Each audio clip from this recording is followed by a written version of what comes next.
Something that's really important when we think about receiving feedback is thinking about the kinds of barriers that we all encounter at some point or another in our lives when we're listening to criticism.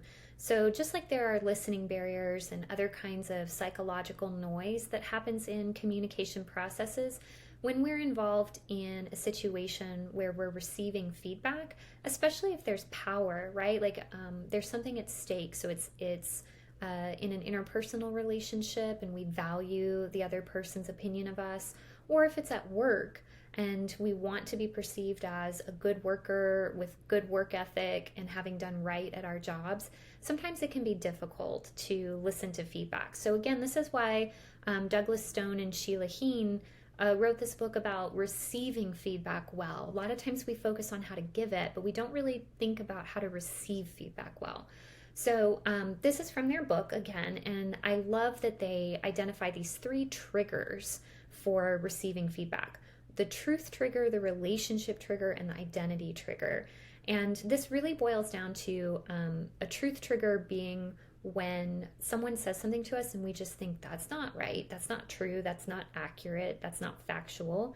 I'm not late to meetings. I don't know what this person's talking about, right? So the barrier is we disagree with what the facts are. A relationship trigger has to do with when there's someone at work that you don't enjoy, that you may not respect, and they're the ones providing you feedback. It can be difficult to take it seriously because you feel that it's personal as opposed to factual, right? And an identity trigger has to do with when someone says something that doesn't resonate with how we see ourselves. So it's not really about facts. It becomes more personal about like, that's not the kind of person I am, and my identity is feeling threatened. So again, you might want to pause the video and just take a moment and think about situations in your own career where you might have felt triggered at some point or another. Think if you have experienced a time where you have experienced a truth trigger, a relationship trigger, or an identity trigger. So how do we manage these? When someone says something that we don't think is factual, it's good to respond by asking exactly what is wrong and asking for clarification. And then asking yourself what might be right about the feedback. Is it possible that it might be cultural differences about the time that you show up for meetings.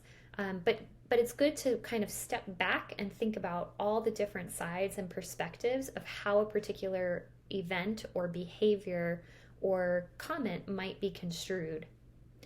When we think about managing relationship triggers, it's really important, again, to value perspectives and do some perspective taking. Try to separate the person from the message. And believe me, I have my own experience with how difficult this can be, but it is really healthy for you to be able to try, for all of us to be able to try to separate the person from the message and give benefit of the doubt. You try to guard against reacting to who is giving your feedback versus what they're actually saying. And managing identity triggers, the authors of Thanks for the Feedback offer up some ideas here for identity triggers and say it's important for us to hold up 2 mirrors, because we do, but we need to recognize both of them. We tend to hold up a supportive mirror, which is the one that shows us when we are at our best and we're in a flattering light, right?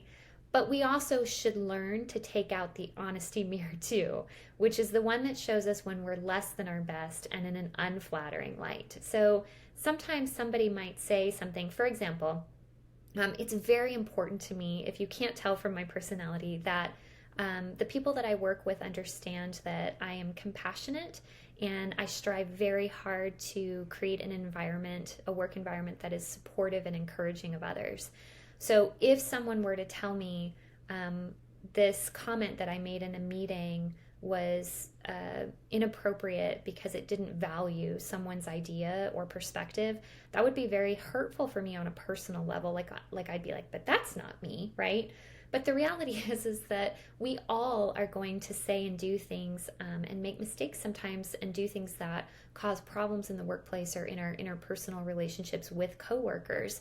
And if we think back to chapter 2 in particular, that's because we all are going to have biases that we're operating with, and we have a tendency to default to how we see the world.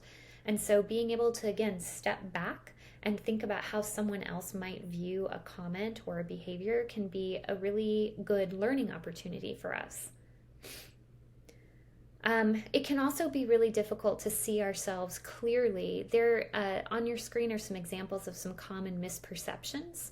So you'll see things like, maybe you think someone at work is aloof, but in reality, they're very shy. Or maybe you think someone is intimidating. You have an intimidating boss, but in reality, they view themselves as direct, right? And again, I just want to gently point out the knowledge that we gained from our chapter 2 about culture, how we value certain communicative interactions and behaviors and norms can dictate these narratives in our head of how we see ourselves and other people. So there's a lot of research that talks about women of color in particular, and how many times in workplaces, other individuals, especially white individuals, will view women of color as aggressive or intimidating, when the reality is the communicative messages that those women of color are using is identical to the messages that their white male and white female counterparts are using. So why is it that that gets labeled, right? Those are implicit biases. And so I think as we strive to see ourselves clearly, we also have to strive to see other people through more unbiased lenses, and try to recognize our own biases that are shaping how we interpret events around us. So it might be useful for you to, again, pause the video and just think about things that others may misperceive about you and why that might be. So think about that supportive mirror and that honesty mirror. And I would actually say try this exercise with someone else, thinking about someone else in mind at your work who you often have disagreements about, to see if you can step back and see how their behaviors or things that they say might be interpreted through different lenses.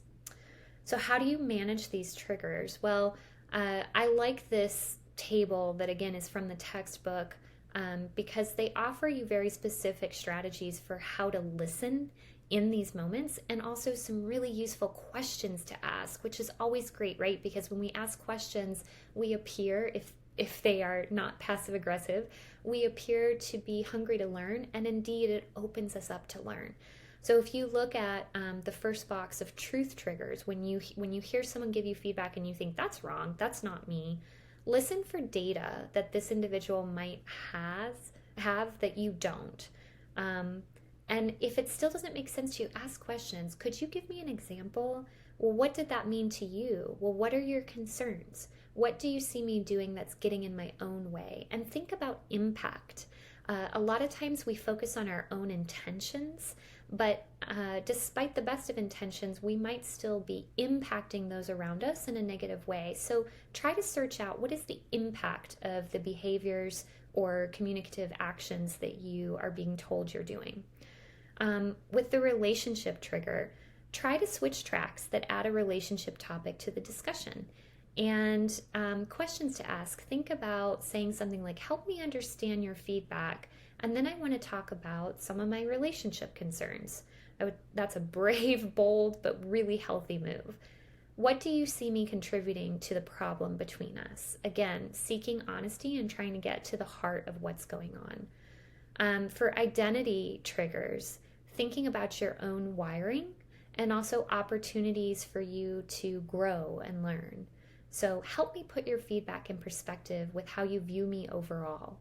That might be able to bring some of your defensiveness down, right? What could I do that would help me improve? And what could I change that would matter most to you? So again, you might be in situations in workplaces sometimes that are unhealthy.